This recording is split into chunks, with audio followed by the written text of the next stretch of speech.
Okay, yesterday we did one-step equations, meaning we had to do one thing to get to the answer. Today we're doing two-step equations, which means we have to do two operations before we get to the answer, not things. We want to be technical. So the first thing to know is I'm going to refer to any number, like the number 6, as a constant, okay? So, because that's what it's called. So the first step is to move the constant from the side with the variable. Because again, we want to isolate that variable or get it all by itself. The side with the variable. And hopefully you can read my handwriting.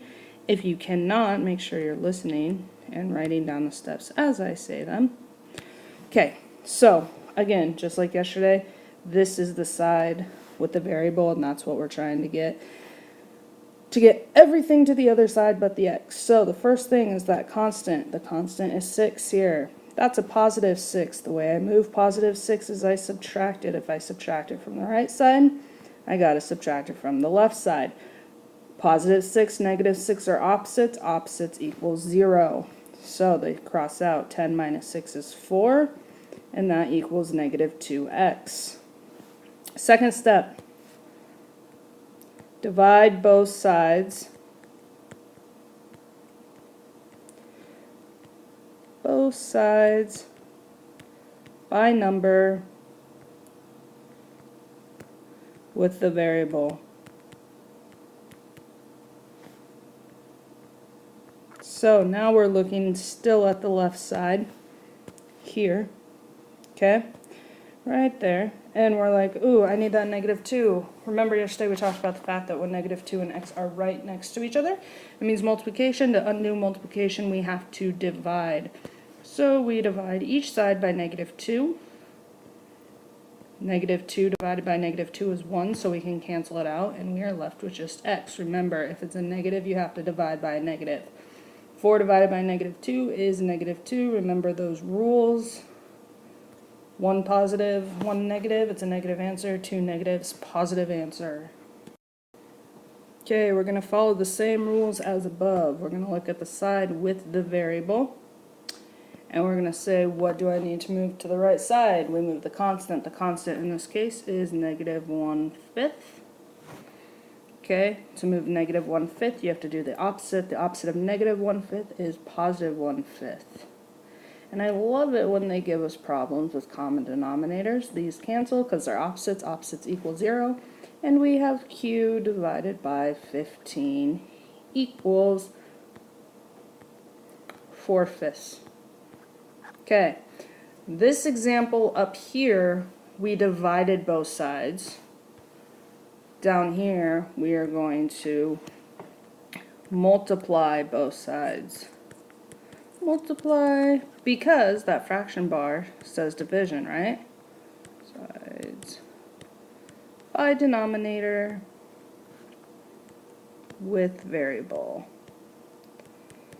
Movies are going to be longer when I don't type as much, just so you know, because you have to wait for me to talk. With variable. With variable, there we go. Multiply both sides by denominator with variable. The denominator with the variable is 15, so I multiply left by 15 and the right by 15. This cancels each other out, and we are left with just q. And 5 goes into 5 once, 5 goes into 15 3 times, and 4 times 3 is 12. Okay, the reason these 15s cancel is because it's like cross multiplication. You could put that 15 over 1, and then they would cancel out.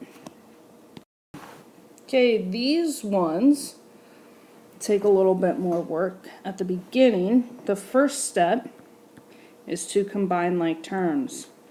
We combine like terms on one side of the equal sign. You can't combine like terms if they are on opposite sides of the equal sign. Remember, like terms have the same variable and exponent. Like terms My handwriting's getting bad. Same variable, same exponents.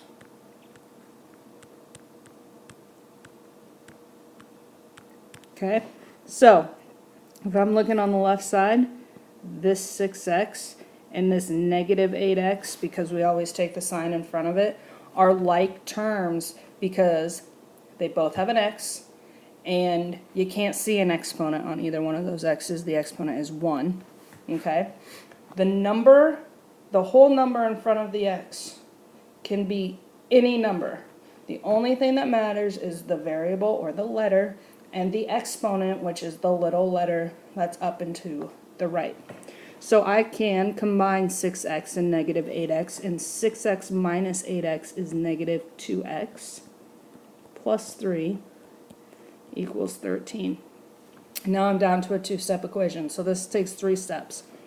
So now I'm going to look at the left side because that has the variable, and without the variable, the term without the variable is positive 3. We need to move that positive 3 to the other side, so we subtract 3 from both sides.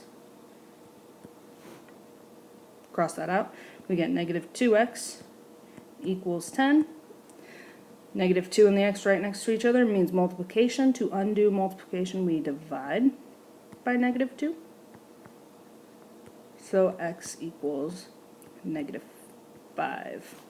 And you can check those the same way we were checking yesterday. It just takes a little bit extra time because your first equation is a little bit more difficult. Okay, this lesson actually has a lot of stuff in it, so this video might be a little bit longer. Shouldn't be that much longer though. This one's a little bit different because you have the distributive property, and if you don't remember how to do the distributive property from last year, well, we're going to do it right now. So hopefully this will jog your memory. Anytime you have parentheses in the start of a problem, you want to get rid of them to solve the problem, okay? And the distributive property allows us to get rid of those parentheses. So it's anytime we see parentheses with 2 or more terms in it, we do the distributive property, which means we multiply the terms inside the parentheses by the term outside the parentheses, and not just any term, the term right next to the parentheses. Well, this looks like, oh, 6 would be the term. No, it is 1. If there's no number right outside the parentheses and just a sign, you can put a 1 there, okay? So how we do this is, we're going to erase that arrow. That 1, that negative 1, tells us we have to multiply that by everything inside the parentheses. So we have to multiply negative 1 by x, and we have to multiply negative 1 by 2. So when we do that, we get 9 equals 6 minus x, because negative 1 times x is negative x, or negative 1x, means the same thing, minus 2, because negative 1 times 2 is negative 2.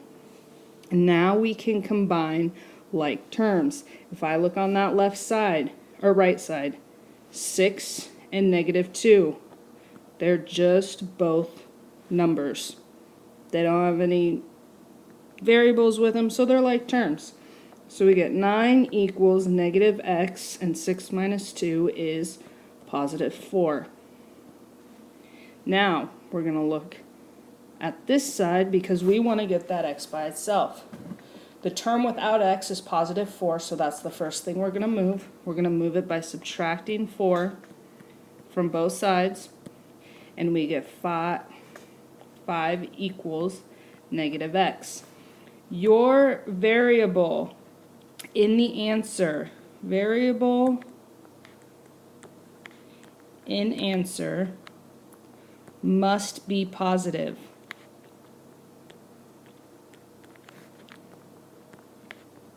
So if you have a negative x, well, that's not positive, right? But remember, if there's no number in front of a variable, we can assume it's 1. So I can say that's 5 equals negative 1x. To make that negative x positive, I divide by a negative 1, because when you divide a negative by a negative, it becomes positive. And we are left with 5 divided by -1 is -5 equals positive x. And that is your answer. So last example. If 3a plus 12 equals 30, find a plus 4. You need to, first thing, solve for a, solve for variable in the equation. Remember, an equation has an equal sign, okay? So this is our equation. So I'm going to rewrite 3a plus 12 equals 30. Okay? This is the side with my variable. This is the term I want to move to the other side. The opposite of positive 12 is negative 12. So we subtract 12 from both sides. These cancel. Opposites equal 0, so we get rid of them. And we have 3a equals 18. The 3 and the a bumped up right next to each other means multiply. Opposite of multiplication is division, so we divide by 3.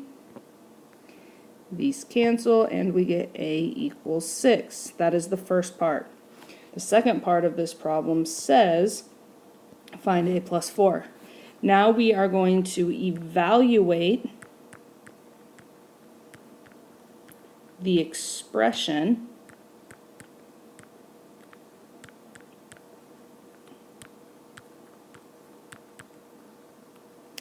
using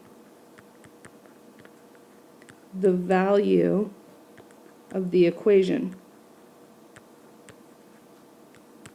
My handwriting will get better as the year goes on.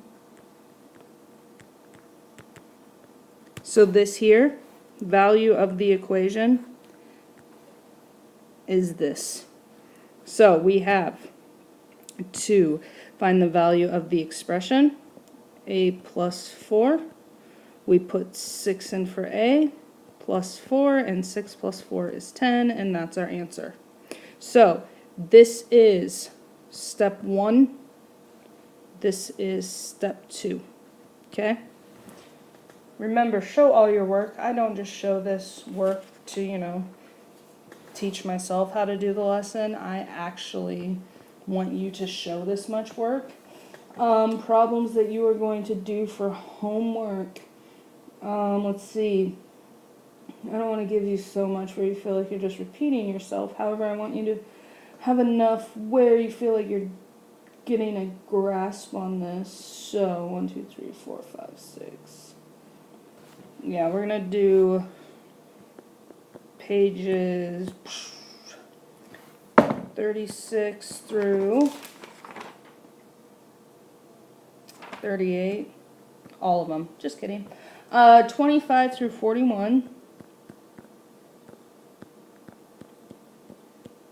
Just the odd ones. Remember to check them in the back, but show all your work. If it says to check your answer, don't worry about that. Unless you want to, but you can just check it in the back of the book. I'm good with that. And then let's do 63 and 65. Got to do some story problems so your critical thinking skills stay in check. And let's do 73, just for fun. So, look on Canvas to see when those are due because my internet's not working at home, so I can't pull that stuff up. Okay? So this is your 1-4 assignment, and I hope you have a wonderful evening or day, depending on when you're watching this.